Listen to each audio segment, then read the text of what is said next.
Hello everyone, কেমন আছেন সবাই? আসসালামু আলাইকুম। এখানে আমি অল্প চিকেন কুচি করে কেটে মশলা দিয়ে খুব ভালো করে ম্যারিনেট করে রেখে দিয়েছি। আর পাশেই আমি কিছু ভেজিটেবল নিয়েছি। এখানে হচ্ছে আলু কুচি আর এটা হচ্ছে গাজর কুচি, সাথে একটা টমেটো কেটে নিয়েছি আর ছিল পেঁয়াজ কাঁচামরিচ।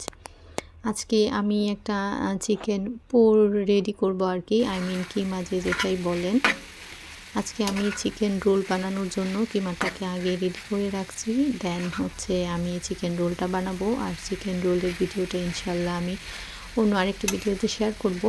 এরকম পুর রেডি থাকলে কিন্তু আপনারা সমোসা, চিকেন, পরোটা অনেক কিছুই খুব ইজিলি বানিয়ে নিতে পারবেন। আর আমি এই পুরটাকে খুব সুন্দর মতন করে কুক করে নিয়েছি। তো অলমোস্ট আমার পুর কিন্তু রেডি হয়ে গিয়েছে।